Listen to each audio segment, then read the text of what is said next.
Sunshine. Thanks for joining me this morning. Love having you. Appreciate you being here. Whether you listen at 7:07 in the morning or later or whenever, thanks for joining me. I appreciate it. So today I thought, as we're nearing the middle to back half of Pride Month, I wanted to share a little something about pronouns. So I'm in a board meeting yesterday, and it's for Donatos. My sister asked me about the importance of using pronouns and my thoughts. And I'm like, this is really cool. She just asked me that question at the beginning of the board meeting. And we had a little discussion, and I got to hear from different age groups and different backgrounds, folks with, still trying to understand, of course, the resistance that comes with that, and the why is somebody making me learn something new, and and these young people today. So I thought I would share a video that I found. I looked around for one that I thought was really good, and I did share this to our board just now. I sent it out in an email, so I'm going to share this, and then we'll talk on the other side for a second. All right. If it comes up, come on up. There you go. I, them as my pronouns. And when someone uses they and them as my pronouns, I feel like that person is listening to me. That person cares about me, and that person wants to have a conversation with me.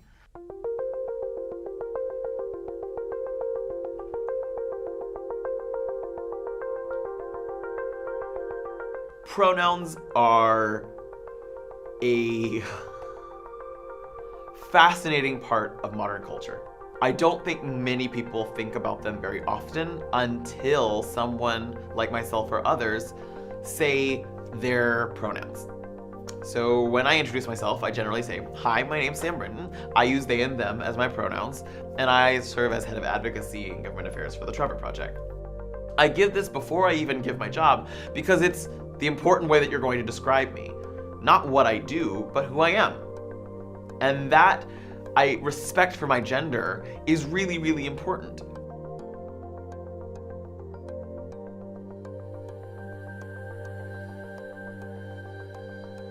I think our culture has built itself around an idea that the faster I can learn something about you, the faster I can interact with you.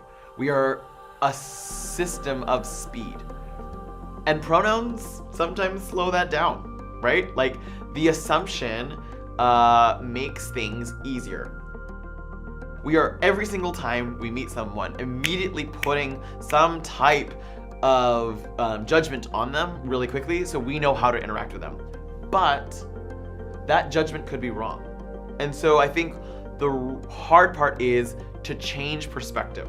Now, this isn't asking you to run a marathon. This is you saying that you want to be respected in a specific way, and I can do that for you by using a pronoun. Things that companies and schools can do are, on the first day of classes, and for maybe the first week, having a sticker where you tell people, "Hi, my name is Sam, my pronouns are they and them." It's also really important to recognize that pronouns change sometimes.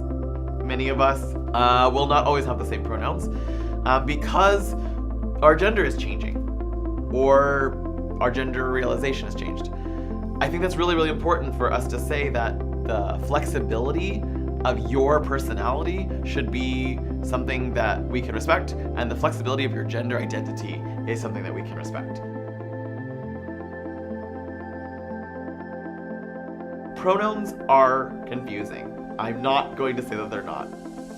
But if I can have the President of the United States use my gender-neutral pronouns, and I can respectfully use theirs, then I think we're going to be in a world where everyone can be respected and everyone has the responsibility to be respectful.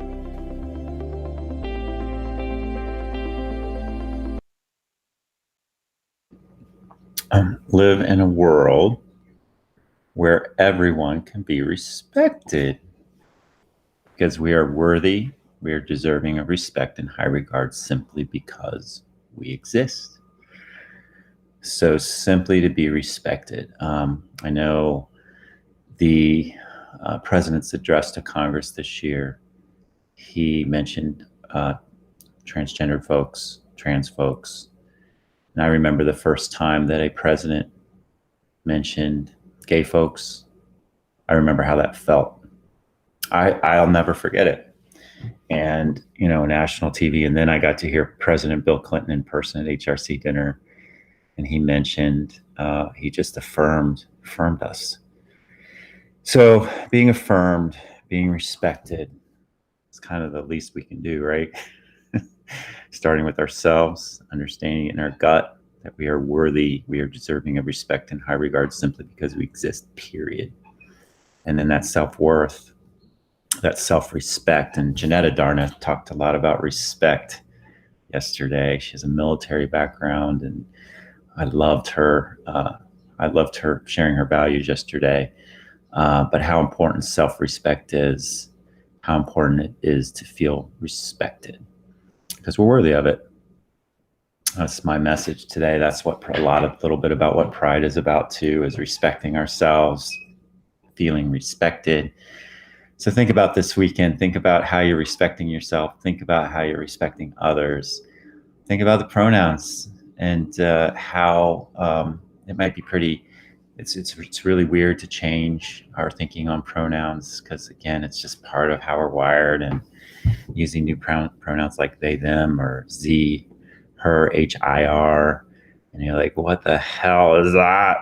And then we have this little thing called Google, and you can look it up, you can learn, and then you can not feel as uncomfortable when you get into a situation where folks are using pronouns, or where maybe you might even want to consider using your pronouns because it's respectful, or asking someone for their pronouns, and having that dialogue around something that is just different and better. So there you go. That's my message for today, for 7 Minutes of Sunshine. I hope you have a great weekend. Remember that even when it's really damn cloudy out, the sun is always shining, and you are the sunshine. Thank you for joining me. I will see you on Monday. I will be up in Door County with my husband and my girls in Wisconsin. I'm going to go ahead and broadcast next week because I have a couple interviews set up. But I hope you have a great weekend, and I will see you on Monday. Take care. Bye-bye.